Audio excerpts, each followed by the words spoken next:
नमस्कार, मैं सोनू सिंह तोमर आपका स्वागत करता हूं अपने इस नए YouTube channel radix competition classes पर। आज हम लोग पढ़ेंगे हिंदी।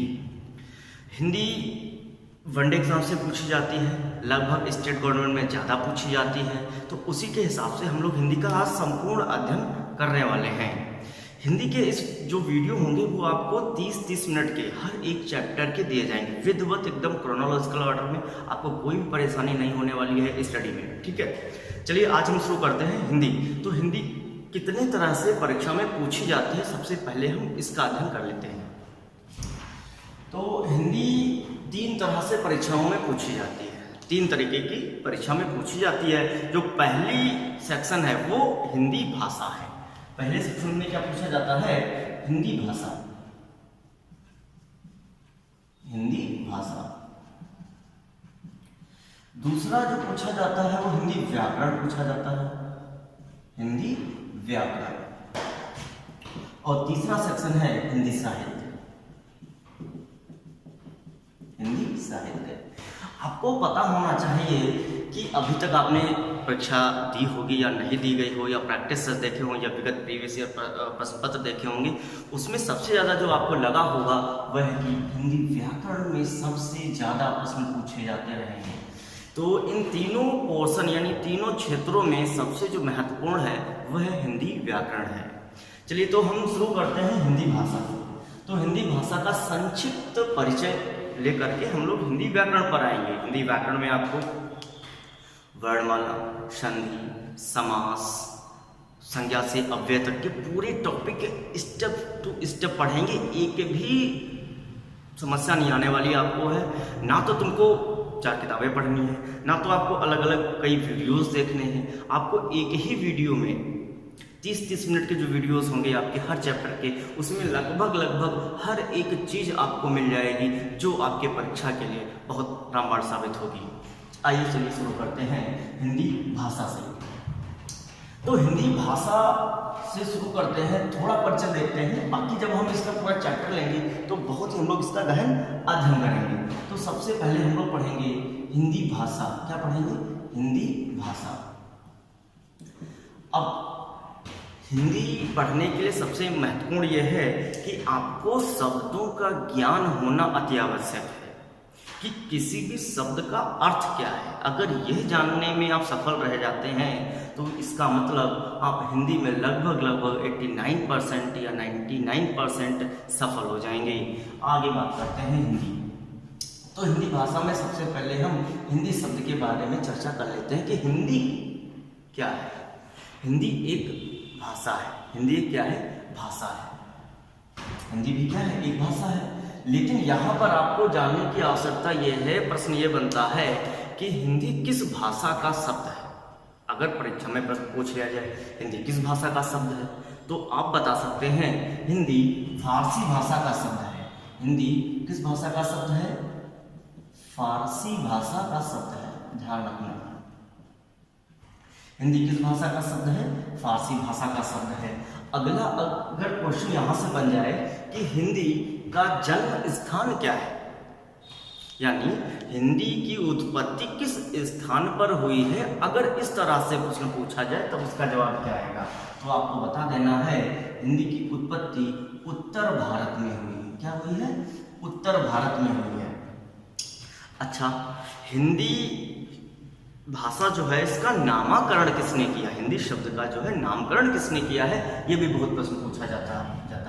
क्योंकि ये फारसी भाषा का है, जन्म स्थान उत्तर में है, तो कई ढेर सारे क्या है मिथ जुड़े हुए हैं कि किस भाषा का है, किस भाषा का नहीं है। तो यहाँ पर एक बात आपको क्लियर होना चाहिए कि हिंदी फारसी भाषा का शब्द है, जिसकी उत्पत्ति जो है उत्तर भारत में हुई, और नामकरण जो है वह किसने किया है। नामकरण की बात की जाए तो आपको पता होना चाहिए ईरानियों ने की है। किसने की है? ईरानियों ने। और भारत के मुसलमानों ने की है। ध्यान रहना चाहिए कि हिंदी का नामकरण किसने किया है? ईरानियों और भारत के मुसलमानों ने किया है। बात समझ में आ गई होगी तो अच्छी बात है। तो हिंदी का जो जन्म स्थान है वह उत्तर भारत में है। हिंदी किस भाषा का है? तो फारसी भाषा का है। हिंदी का नामकरण किसने किया है? ईरानियों और भारत के मुसलमानों ने किया है। अब थोड़ा और इसके बारे में जानकारी जान लेते हैं कि हिंदू शब्द जो है वह किस शब्द से बना हुआ है, यानी हिंदू शब्द की उत्पत्ति किस शब्द से मानी जाती है। तो हम यहाँ पर चर्चा करते हैं। हिंदी यानी जो हिंदू शब्द की उत्पत्ति है वह हिंदू से होती है। हिंदू शब्द की उत्पत्ति हिंदी से, और हिंदू शब्द से उत्पत्ति किस शब्द की होती है? हिंदुस्तान की होती है। तो आपको एक लाइनेज पता चल गई, एक क्रम पता चल गया कि इन तीनों शब्दों में जो सबसे पहले शब्द की उत्पत्ति हुई वह हिंदी की हुई, उसके बाद हिंदी से हिंदू और हिंदू से हिंदुस्तान शब्द की उत्पत्ति हुई। अब ये यहाँ पर ध्यान एक बात रखना है कि ये तीनों शब्द जो है किस भाषा के हैं? ये तीनों शब्द आपके फारसी भाषा के हैं, फारसी भाषा के हैं। महत्वपूर्ण है। एक प्रश्न और यहाँ से आपका बनेगा कि हिंदी, हिंदू और हिंदुस्तान का नारा किसने दिया? बहुत प्रसिद्ध नारा रहा है हिंदी, हिंदू और हिंदुस्तान। तो आपको पता होना चाहिए प्रताप नारायण मिश्र ने, प्रताप नारायण मिश्र ने जो है नारा दिया हिंदी, हिंदू और हिंदुस्तान का। तो इतनी बात समझ में आ गई। एक प्रश्न और यहाँ से बना हुआ है कि हिंदी व्याकरण के ज्ञाता को क्या कहा जाता है? क्या कहा जाता है? तो अगर प्रश्न पूछ लिया जाए कि हिंदी व्याकरण के ज्ञाता को क्या कहते हैं, यानी अनेक शब्दों का एक शब्द में ये प्रश्न पूछा जाएगा, तो आप बता सकते हो व्याकरण। क्या बताओगे? व्याकरण कहते हैं। तो हमारे ख्याल से बात आपको समझ में आ गई होगी कि हिंदी किस भाषा का शब्द है? फारसी भाषा का शब्द है। इसकी उत्पत्ति उत्तर भारत में होती है और नामकरण किसने किया है? ईरानियों और भारत के मुसलमानों ने किया है। हिंदी, हिंदू और हिंदुस्तान यह तीनों शब्द फारसी भाषा के हैं। आपको प्रश्न पूछा जाएगा कि हिंदू शब्द की उत्पत्ति किस शब्द से होती है, तो आप बता सकते हो हिंदी शब्द से होती है, और हिंदुस्तान शब्द की उत्पत्ति हिंदू शब्द से होती है। अब आपको पता होना चाहिए हिंदी, हिंदू और हिंदुस्तान का जो नारा था वह किसने दिया? आपको पता होना चाहिए प्रताप नारायण मिश्र ने दिया। हिंदी व्याकरण के ज्ञाता को क्या कहते हैं? व्याकरण कहते हैं। तो अब आपको बात थोड़ा संक्षिप्त परिचय पता चल गया होगा हिंदी के बारे में। अब बात कर लेते हैं भाषा, यानी हिंदी भाषा। हिंदी तो हो गया, अब हिंदी भाषा के बारे में हम लोग चर्चा करेंगे, जो कि बहुत महत्वपूर्ण है। हर परीक्षा में लगभग 1 या 2 प्रश्न पूछे जाते रहे हैं। तो बात कर लेते हैं हम लोग भाषा की। भाषा क्या है? भाषा क्या है? भाषा में मनुष्य अपने विचारों और भावों को आदान प्रदान करता है, यानी हम इसकी परिभाषा कह सकते हैं भावों और विचारों को व्यक्त करने की एक इकाई है, उसे हम लोग भाषा कहते हैं। बात कर लेते हैं कि भाषा शब्द की उत्पत्ति किस शब्द से हुई है। उससे पहले यह जान लेते हैं कि भाषा किस प्रकार का शब्द है। मतलब ये कि भाषा तद्भव शब्द है या तत्सम शब्द है, तो इसके बारे में जानकारी ले लेते हैं। तो भाषा एक तद्भव शब्द है। क्या है? तद्भव शब्द है। अब तद्भव क्या होता है? आपको पता होगा कि तद्भव तत्सम का ही एक विकृत रूप कहलाता है। तद्भव क्या होता है? तद्भव तत्सम का एक विकृत रूप कहलाता है। तो बात कर लेते हैं भाषा। भाषा शब्द की उत्पत्ति संस्कृत के भाष शब्द से होती है। किस शब्द से होती है? संस्कृत के भाष शब्द से होती है। इसको भाष शब्द से होती है। ठीक, क्लियर हो गया। यानी भाषा एक प्रभव शब्द है जिसकी उत्पत्ति संस्कृत के भाष शब्द से होती है, जिसका अर्थ होता है शाब्दिक अर्थ। अगर कभी पूछ लिया जाए भाषा का शाब्दिक अर्थ क्या होता है, तो आप बता सकते हो शाब्दिक अर्थ होता है बोलना। क्या अर्थ होता है? बोलना। यानी भाषा का शाब्दिक अर्थ क्या होता है? बोलना।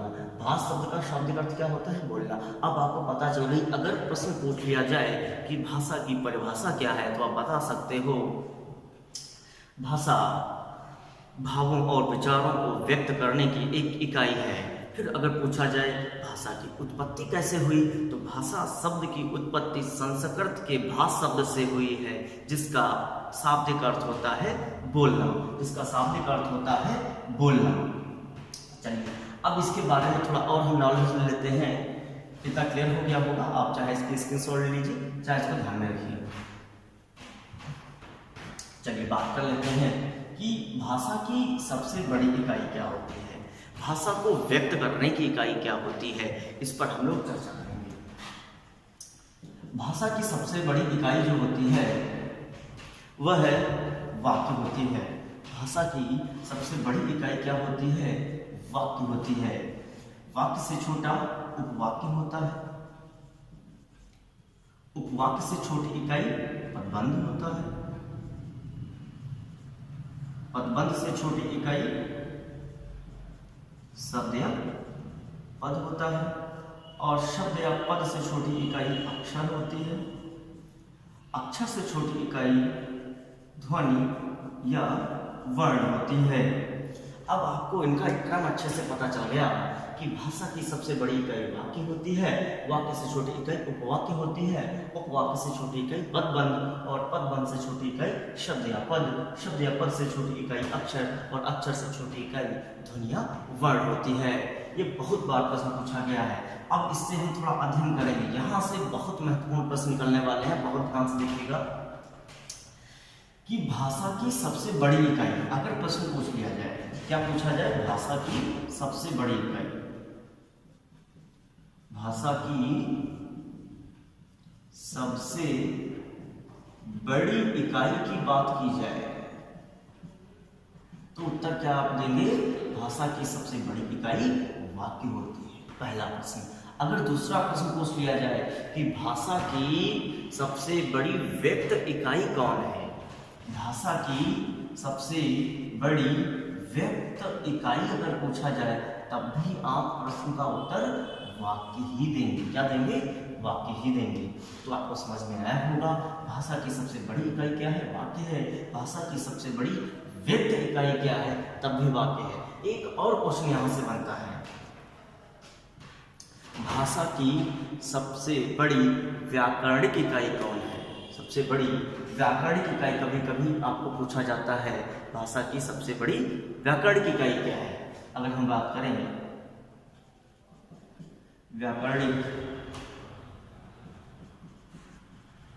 व्याकरणिक इकाई, तब भी आपका प्रश्न क्या रहेगा? वाक्य रहेगा। तो आपका ध्यान से देखना है कि वाक्य से 3 प्रश्न बन रहे हैं। पहला, भाषा की सबसे बड़ी इकाई वाक्य, भाषा की सबसे बड़ी व्यक्ति इकाई वाक्य, और भाषा की व्याकरणिक इकाई अगर बात की जाए तब भी आपका उत्तर वाक्य रहेगा। अब बात कर लेते हैं कि भाषा की सबसे छोटी इकाई क्या है? तो भाषा की सबसे छोटी इकाई वर्ण होती है।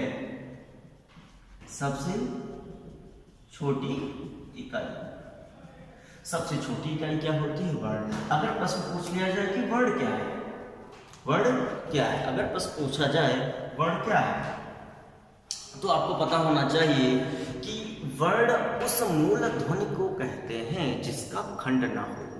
वर्ण उस मूल ध्वनि को कहते हैं जिसका खंड ना हो। वर्ण, इसकी परिभाषा हो जाएगी, वर्ण उस मूल ध्वनि को कहते हैं जिसका खंड ना हो। ध्यान रहे, बहुत महत्वपूर्ण परिभाषा है, कई बार पूछी भेजा चुकी है कि वर्ण क्या है, तो आप बता सकते हो वर्ण उस मूल ध्वनि को कहते हैं जिसका खंड ना हो सके। इससे क्वेश्चन किस प्रकार का बनता है मैं आपको बताता हूं, ध्यान से देखिएगा। तो इस तरह से इस वर्णों से संबंधित एक प्रश्न इस तरह से पूछा जाता है, जैसे हमने ले लिया सवेरा। क्या ले लिया? सवेरा। और पूछ लिया गया कि सवेरा शब्द में कितने वर्णों का प्रयोग किया गया है, तो यह पूछा जाएगा कि सवेरा का आप संधि विच्छेद करें, तो आप बहुत ही आसानी से इसको कर सकते हैं 3 तरह से। सवेरा शब्द का निर्माण 3 अक्षरों से हुआ, स, धन, बे, धन, रा। इन 3 शब्दों को जोड़ करके ही एक शब्द बना दिया गया है, यानी वर्णों के व्यवस्थित समूह क्या कहते हैं, शब्द या वर्णमाला कहते हैं। अब ध्यान से देखिएगा सवेरा, तो सा जो है वह कितने वर्णों के योग से बना है, 2 वर्णों के योग से बना है। ध्यान से देखिएगा, स, धन, आ। और बा जो है बे, यहाँ पर बा निकल आएगा, यहाँ पे और यहाँ पे ए आ जाएगा, र, धन, आ। तो आप अच्छे से बता सकते हो कि सवेरा शब्द में कितने वर्णों का इस्तेमाल किया गया है या प्रयोग किया गया है। 1, 2, 3, 4, 5 और 6, यानी सवेरा शब्द का निर्माण 6 वर्णों से हुआ है, यानी इसके नीचे हम इनका अवखंड नहीं कर सकते हैं।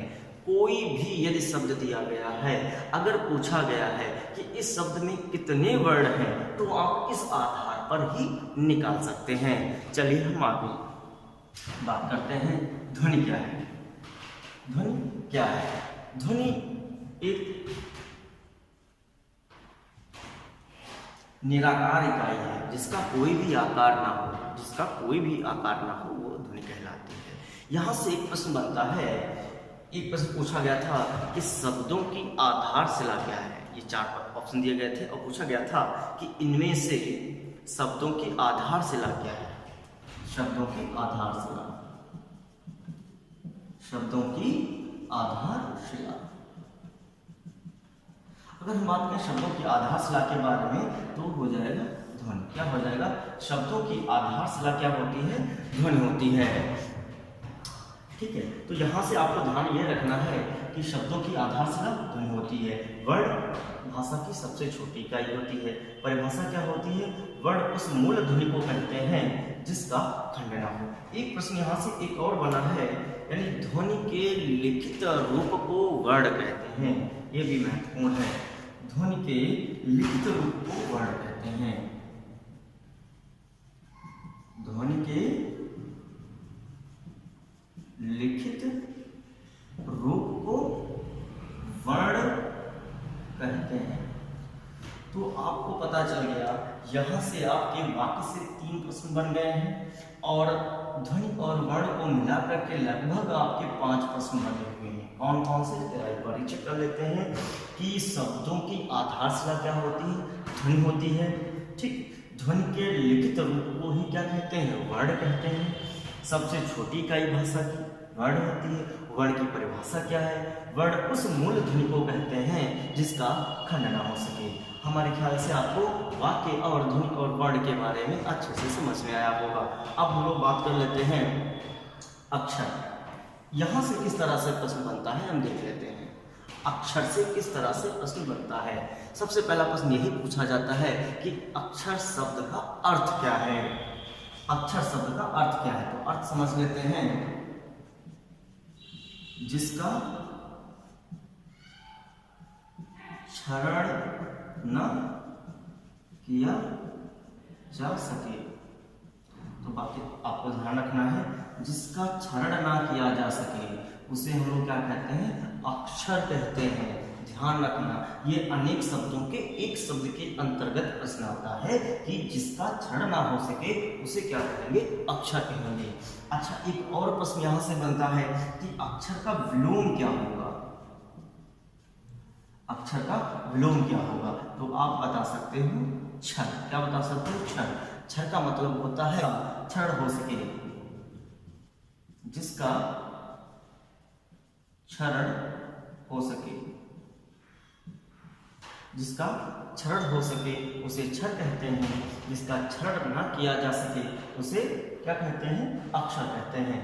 अब बात कर लेते हैं शब्द और पद क्या होता है। शब्दों का निर्माण जो है, शब्दों का निर्माण वो किससे होता है? वर्णों से। किससे होता है? अक्षरों के व्यवस्थित समूह को ही क्या कहते हैं? शब्द कहते हैं। जैसे हम लोग देख लेते हैं जल, ठीक, जल में कितने अक्षर हैं? 2 अक्षर हैं, यानी 2 वर्ड हैं। अगर हम इनको लिखते हैं ल, हम कितने तरह से, यानी ज और ला 2 वर्डों को लेकर के कितने तरह से हम शब्द बना सकते हैं, आप देखिएगा। पहला तो आपका जल बन जाएगा, दूसरा आपका लज। अब आप ही बताइए कि इसमें शब्द कौन है? शब्द का मतलब यह होता है जिसका एक सार्थक अर्थ निकलता हो, जिसमें कोई भाव हो। तो हम बात कर लेते हैं जल, ठीक, इसमें जल है।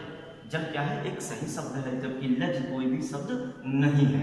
तो आपने देखा, जब हम वर्णों के एक व्यवस्थित स्वरूप बनाते हैं तब एक शब्द का निर्माण होता है, और उस शब्द का कोई ना कोई एक सार्थक अर्थ होता है।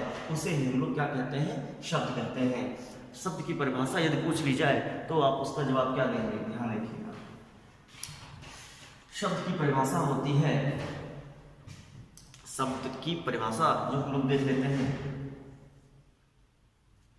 शब्द हमेशा स्वतंत्र रूप से प्रयोग में लाया जाता है। ध्यान रखना, शब्द हमेशा स्वतंत्र रूप में प्रयोग किया जाता है, जिस पर किसी भी दूसरे अन्य शब्द की निर्भरता नहीं होती है। जैसे हम देख लेते हैं, यहाँ पे हमने एक लिखा शब्द जल। जल क्या है? एक शब्द है। अभी क्या है? एक शब्द। अगर हम लिख दें जल ही जीवन है, क्या है? जल ही जीवन है। अगर हम ऐसा लिखते हैं तो अब पूछा जाएगा, एक वाक्य दिया गया, ठीक, इसमें भी रेखांकित कर दिया गया, पूछ लिया जाएगा रेखांकित वाक्य में, यानी जो एक वाक्य दिया गया है इसमें एक पद को क्या किया गया है? एक शब्द को रेखांकित कर दिया गया और पूछा गया है जल क्या है? इसमें जल पद है या इसमें जल पद है या शब्द है? तो आपको क्या बताना होगा? पद है, ठीक। यानी जब कोई शब्द किसी वाक्य में प्रयोग किया जाएगा तब वह पद कहलाएगा, यानी जब कोई पद किसी वाक्य से बाहर कर दिया जाएगा तब क्या कहलाएगा? जल कहलाएगा, यानी सॉरी शब्द कहलाएगा। क्या कहलाएगा? शब्द कहलाएगा। बात समझ में आ गई होगी। यानी शब्द हमेशा स्वतंत्र रूप से प्रयोग किया जाता है, जब वही शब्द किसी वाक्य में प्रयोग किया जाएगा तब वह पद कहलाएगा। क्या कहलाएगा? पद कहलाएगा। अब आपको ध्यान रखना है कि पद से शब्द कैसे बनता है, यानी अगर हम किसी वाक्य से किसी पद को बाहर कर दें, क्या कर दें? बाहर कर दें, तो वो क्या कहलाता है? शब्द कहलाता है। तो आपको बात समझ में आ गई होगी। यानी शब्द की परिभाषा क्या होती है? शब्द हमेशा स्वतंत्र रूप से प्रयोग किया जाता है, उस पर किसी दूसरे शब्द की निर्भरता नहीं होती है। अगर हम बात करें पद की, ठीक है, जब कोई शब्द किसी वाक्य में प्रयोग किया जाता है तो वही शब्द क्या कहलाता है? पद कहलाता है। अब आगे हम बात कर लेते हैं पदबंध किसे कहते हैं, यानी पदों के योग को ही क्या कहते हैं? पदबंध। पदों के योग को क्या कहते हैं? पदबंध कहते हैं। ध्यान रखना, इसका जो पदबंध होता है उसमें पूर्ण अर्थ नहीं निकलता है और साथ साथ में क्रिया भी नहीं होती है, क्रिया नहीं होती है। तो ध्यान ये रखना है, अगर प्रश्न पूछा जाए पदबंध क्या है तो आप बता सकते हो पदबंध जो है पदों का योग होता है जो पूर्ण अर्थ नहीं देता है, जो पूर्ण अर्थ नहीं देता है और क्रिया भी नहीं होती है। ठीक है, आगे हम चर्चा करेंगे उपवाक्य क्या होता है। उपवाक्य शब्दों का समूह होता है। किसका समूह होता है? यानी शब्दों के समूह को उपवाक्य कहते हैं। उपवाक्य कहते हैं। इसमें जो अर्थ होता है आंशिक अर्थ निकलता है। कैसा अर्थ निकलता है? आंशिक अर्थ निकलता है। क्रिया होती है, इसमें क्या होती है? क्रिया होती है। तो अब आपको बात यहाँ से समझ में आ गई होगी कि भाषा क्या है। ठीक, तो एक बार इसका हम थोड़ा सा रिव्यू ले लेते हैं। ठीक है, तो देखिएगा कि भाषा एक कैसा शब्द है? तद्भव शब्द है। भाषा कैसा शब्द है? तद्भव शब्द है। कैसा शब्द है? तद्भव शब्द है। भाषा कैसा शब्द है? तद्भव शब्द है। और भाषा शब्द की उत्पत्ति संस्कृत के भाष शब्द से हुई है, जिसका शाब्दिक अर्थ बोलना होता है। अब बात करते हैं भाषा की सबसे बड़ी व्यक्त इकाई या भाषा की सबसे बड़ी व्याकरण की इकाई या भाषा की व्याकरण की इकाई कौन होती है? वाक्य होती है। वाक्य से छोटा उपवाक्य, उपवाक्य से छोटा पदबंध और पदबंध से छोटा शब्द या पद, शब्द या पद से छोटा अक्षर, अक्षर से छोटा ध्वनि या वर्ण। अब इसका हम लोग क्रमागत अध्ययन करेंगे। आपने देखा वाक्य से कितने प्रश्न बन सकते हैं, ध्वनि और वर्ण से कितने प्रश्न बन सकते हैं। सबसे महत्वपूर्ण ये है और यह है, ध्यान से सुनना इसको जरा कि वर्ण क्या होते हैं। वर्ण उस मूल ध्वनि को कहते हैं जिसका खंड ना हो सके। वर्ण किसे कहते हैं? ध्वनि के लिखित रूप को ही वर्ण कहते हैं। शब्दों की आधारशिला क्या होती है? ध्वनि होती है। जिसका क्षरण न किया जा सके उसे अक्षर कहते हैं। अक्षर का विलोम क्या होता है? क्षर होता है। क्षर का मतलब होता है जिसका क्षरण हो सके उसे क्षर कहते हैं। शब्द किसे कहते हैं? शब्द हमेशा स्वतंत्र रूप से प्रयोग में लिया जाता है। जब वही शब्द किसी वाक्य में आ जाता है तब वो पद कहलाता है, ध्यान रखना। अब पदबंध किसे कहते हैं? पदों के योग से बना हुआ एक वाक्य जो होता है वह पदबंध कहलाता है। इसमें पूर्ण अर्थ नहीं होता है, क्रिया भी नहीं होती है, ध्यान रखना। उपवाक्य किसे कहते हैं? शब्दों के योग से बना हुआ कोई भी होता है वो उपवाक्य कहलाता है। शब्दों के समूह को उपवाक्य कहते हैं जिसमें आंशिक अर्थ निकलता है और क्रिया भी होती है इसमें। तो हमारे ख्याल से इतना आपको समझ में आ गया होगा। यानी सबसे पहले आपको हिंदी शब्द के बारे में जानकारी मिली, अब आपको भाषा शब्द के बारे में जानकारी मिली कि प्रश्न कहाँ से और कैसे बनते हैं। आगे हम बात कर लेते हैं, एक और पॉइंट इसमें है व्याकरण। तो व्याकरण से 2-3 क्वेश्चन बनते हैं, उसको भी हम लोग समझ लेते हैं। ठीक है, ज़्यादा आपको लिखने की आवश्यकता नहीं है, ठीक, सिर्फ आपको अच्छे से समझना है और पूरा वीडियो आपको अच्छे से देखना है।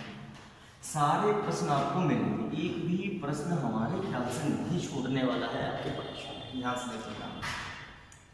अब बात करते हैं व्याकरण शब्द की। ठीक, तो व्याकरण शब्द क्यों पूछा जाता है? सबसे पहला प्रश्न यहाँ से यही बनता है कि व्याकरण का संधि विच्छेद करिए। क्या करिए? व्याकरण का संधि विच्छेद। तो आप लोग क्या कर देंगे? विधन आधन करण। ठीक, तो व्याकरण का संधि विच्छेद क्या हो जाएगा? विधन आधन करण हो जाएगा। अब हम लोग बात कर लेते हैं कि इसमें मूल शब्द कौन है। तो आप बता सकते हो मूल शब्द आपका करण है। इसमें उपसर्ग कौन है? आ, बी भी एक क्या है? उपसर्ग। तो प्रश्न यही से बन जाता है व्याकरण में कितने उपसर्गों का प्रयोग किया गया है। तो आप बता सकते हो व्याकरण में 2 उपसर्गों का प्रयोग किया गया है। कौन कौन से? वी और आ का प्रयोग किया गया है, ध्यान रखना। अब प्रश्न पूछ लिया जाता है कि व्याकरण के अंग कितने हैं? व्याकरण के अंग कितने हैं? तो आपको अच्छे से पता होना चाहिए, कई बार परीक्षा में पूछा जा चुका है कि व्याकरण के अंग कितने हैं। तो व्याकरण के 3 अंग माने जाते हैं। व्याकरण के कितने अंग माने जाते हैं? 3 अंग माने जाते हैं। कौन कौन से? एक अंग होता है वर्ण, दूसरा शब्द और तीसरा वाक्य। बात समझ में आ गई होगी कि व्याकरण के कितने अंग होते हैं? व्याकरण के 3 अंग होते हैं। कौन कौन से अंग होते हैं? वर्ण, शब्द और वाक्य। तो हमारे ख्याल से आपको तीनों शब्दों के बारे में जानकारी मिल गई होगी। पहला शब्द था हमारा हिंदी, दूसरा शब्द हमारा था भाषा और तीसरा शब्द हमारा था व्याकरण। इन 3 शब्दों के बारे में जानकारी मिल गई होगी। तो शब्दों के बारे में जानकारी हासिल करना बहुत महत्वपूर्ण चीज़ है। अगर आप शब्दों के अर्थ के बारे में अच्छे से पता लगा लेते हैं तो हमारे ख्याल से हिंदी में जो भी पूछा जाता है वो आपके हाथ से जाएगा नहीं। अब थोड़ी सी बात कर लेते हैं कि हिंदी के प्रश्न जो हैं परीक्षा में कैसे पूछे जाते हैं और कितने कितने पूछे जाते हैं। एक छोटा सा हम देख लेते हैं पॉइंट कि सबसे पहले बात कर लेते हैं RO और ARO। सबसे ज़्यादा प्रश्न हमारे ख्याल से इसी में पूछे जाते हैं, RO ARO में। उसके बाद UPSI और UPP 40 प्रश्न के आसपास पूछे जाते हैं। उसके बाद हम लेखपाल की बात कर लेंगे, इसमें 25 क्वेश्चन पूछे जाते हैं। CTET यानी टेट, CTET में भी 30 क्वेश्चंस पूछे जाते हैं। अब बात कर लेते हैं अगर आपको उच्चतम मेरिट में आना है। उच्चतम मेरिट का मतलब है कि कट ऑफ से 20 या 30 नंबर ज़्यादा लेकर के आना है तो हिंदी को आपको अच्छे से पढ़ना होगा, ध्यान से समझना है। अगर आपको अच्छे मार्क्स लाने हैं तो 60 में 55 प्लस हिंदी करना होगा आरओ में। इससे नीचे काम नहीं चलने वाला है। यूपीएससी और यूपी की बात